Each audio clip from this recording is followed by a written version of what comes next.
conclude that this was an assault. You do not. The state doesn't have to show that the defendant intended to violate the law. We don't have to show that. We don't have to show that the defendant intended to kill him. The only thing that the only thing about defendant's intent that we have to prove is that he applied force to George Floyd on purpose, that this wasn't an accident, and it's pretty simple. You know, if you're doing something that hurts somebody and you know it and you keep doing it, you're doing it on purpose. Hey, breathe. Breathe, everybody. I can breathe here. Somebody's telling you they can't breathe and you keep doing it, you're doing it on purpose. What else is going to happen when you push somebody down on the pavement? Everybody knows this. Everybody knows what happens when you push somebody against the pavement. Okay? You learn this pretty early on. We learn this pretty early on. Assault in the third degree requires that the defendant inflicted substantial bodily harm on George Floyd.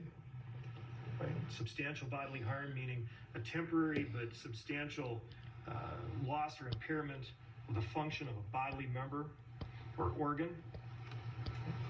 Organs, the lungs, the heart. Temporary loss of consciousness qualifies as substantial bodily harm. Certainly a permanent loss of consciousness could constitute substantial bodily harm. You look at this point in the restraint and you see the absence of expression, the absence of muscle tension. He's unconscious. He's lost consciousness. That's substantial bodily harm. He did that. That's his knee.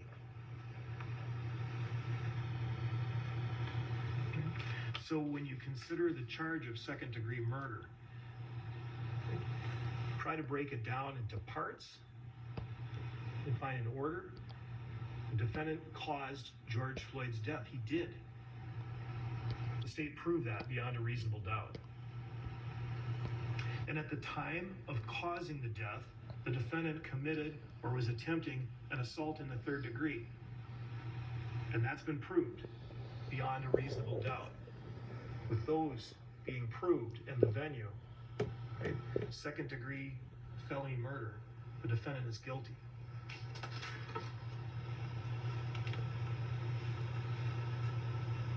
So going back and talking about murder in the third degree, you can see that there's some elements in common.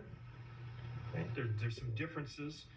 We've already discussed the first element, the death of George Floyd, the substantial causal factor with the second element, and then the fifth element about the venue element, I'll call it, May 25, 2020 in Hennepin County.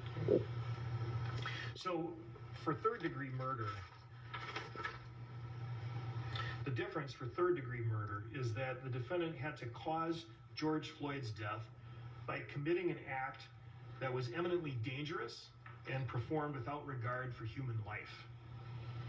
And again, the state is not required for this charge either to show that the defendant intended to kill George Floyd, but he committed an act that was eminently dangerous and performed without regard for human life.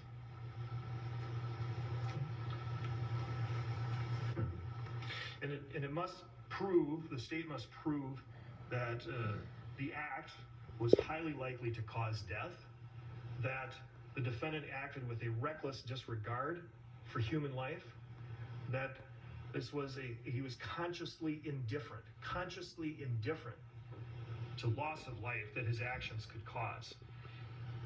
The defendant's act was eminently dangerous to others. It was likely to cause death to Mr. Floyd. And as if common sense in and of itself would not suffice, the dangers of prone restraint, of positional asphyxia, has been known in the law enforcement community for about 30 years. Right? This is known, if common sense wasn't enough. Defendant's own use of force witness admits that. And again, when we talk about danger, what is the danger? What's the potential danger of positional asphyxia? It's death. Right? The medical experts who know a few things, who know a thing or two, right? Dr. Tobin, Dr. Smock, Dr. Rich, they agreed. Okay? The defendant's actions created a high risk of death. And the defendant consciously disregarded the loss of life that his actions could cause and did cause. He knew the risks of positional asphyxia due to this position. Everybody in law enforcement knows that, but he had other warnings, not just from his training. He had other warnings from people. He's ready to resist arrest right now, bro. Don't pass out. That's what I'm stopping his breathing right now, bro. You think that's cool? You think that's cool though, right? What's your badge number, bro? You think that's cool right now, bro? You need to be arrested. You think that's cool though, bro? You're a bum, bro. You're a bum for that. You're a bum for that, bro. You think you get mad? You're just sitting there stopping his breathing right now. The dude's about to go out right now, bro. Right? It was plain and apparent to everyone who was there what was happening. He's going unresponsive.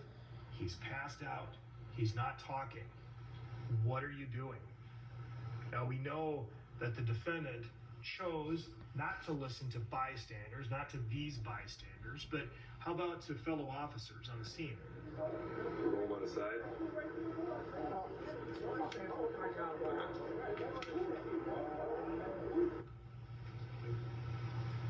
Roll him on his side, staying put where we got him. That's what the defendant said. He's staying put where we got him. Roll him on his side means roll him into the side recovery position. He could have listened to the bystanders. He could have listened to fellow officers. He could have listened to his own training. He knew better. He just didn't do better. He knew that kneeling on somebody's neck, in addition to the positional asphyxia, just the pressure, is dangerous. Anyone